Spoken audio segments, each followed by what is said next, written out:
Brooklyn's big three securing the bag. Kevin Durant already got paid, signing a reported 4-year, $198 million contract extension. And now the Nets fully expect to have all of their big three signed to contract extensions before training camp even starts. General manager Sean Marks said as much Wednesday before their summer league game against the Bucks. Kevin Durant already has been extended, and Marks confirmed long-term deals for the Nets' other superstars, James Harden and Kyrie Irving, shouldn't be far off either. All right, so Max, everybody's getting paid before the start of the season. Tell me this, which member of the Nets' big three is under the most pressure then? Easily Kevin Durant. I'd say What? Kevin Durant. Easily Kevin He's Durant. like the only one I'd say who isn't under and in pressure. fact, I would say he's the most in the NBA by far. You see, Kevin Durant, Oh, my all you have to do is imagine he's LeBron James. Mm-hmm. That's all you got to do. Kevin Durant is considered by many, maybe even most at this moment, the best player in basketball. He has a squad with him that will be, unquestionably, if all healthy, far and away, the greatest offense in the history of American team sports. Now, I was skeptical when they first put it together because I thought, yeah, but it'll be the worst defense ever, right? Stephen A., within a couple of weeks, they were kind of a mid-pack defense when those guys started getting healthy. You didn't seem to notice.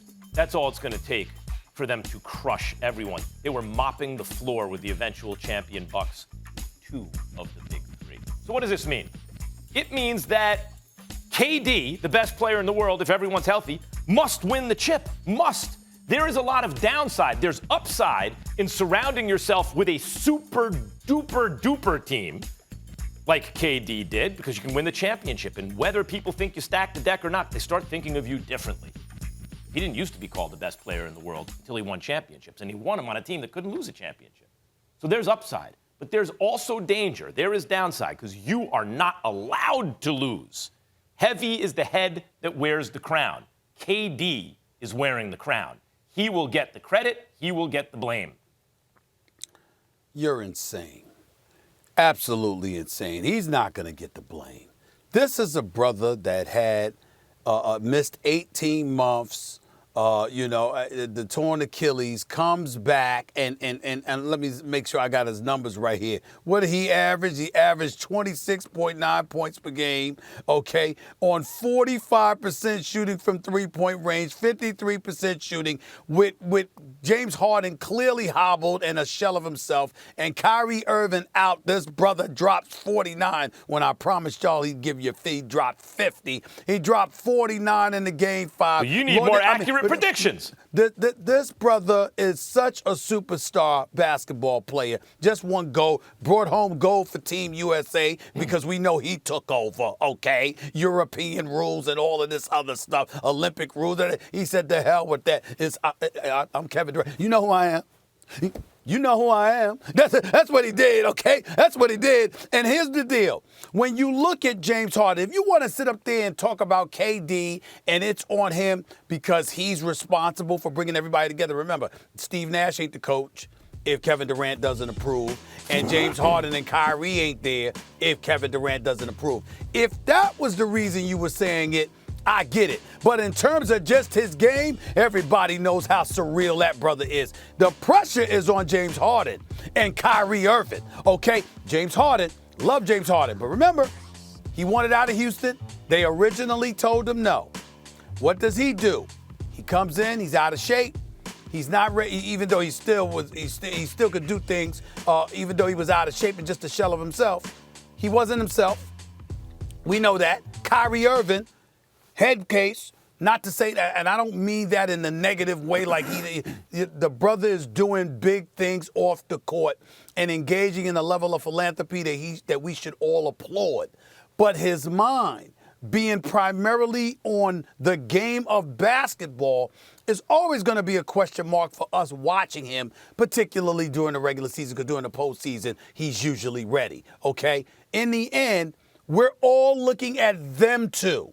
We ain't looking at Kevin Durant. We ain't worried about Kevin Durant. We know what we gonna get from him. It's the other two. And you yourself said, Max Kellerman, for years, James Harden, he played smaller in the postseason than he did in the regular season, and pressure's on him. So I don't know how you could come up with Kevin Durant now when James Harden is his teammate.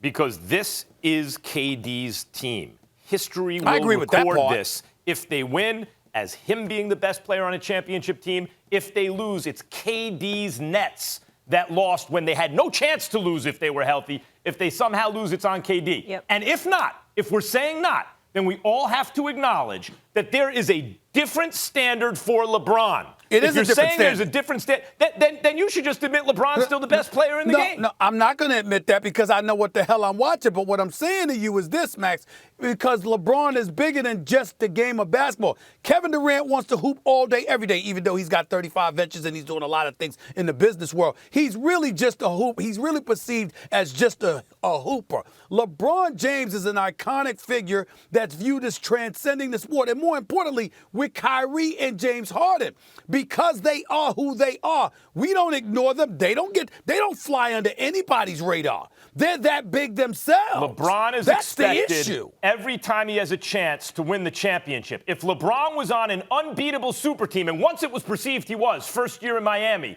he never heard the end of it. It wasn't Wade, it wasn't Bosh, it was LeBron who never heard the end of it. And this team has a chance to be much better than that Miami team. KD will never hear the end of it. That would be because of what LeBron brought on himself, with all due respect. The number on the jersey he chose to wear, the fact that he arrived in Miami and before playing the game, not 4, not 5, not 6, not 7. Those kind of things is what brought that extra attention on him. Mm-hmm. It wasn't just his game. It was the things he said. KD, if he's on LeBron's level, I want to see him held to the same standard. Okay, I don't mind that. Thanks for watching ESPN on YouTube. For live streaming, sports, and premium content, subscribe to ESPN+.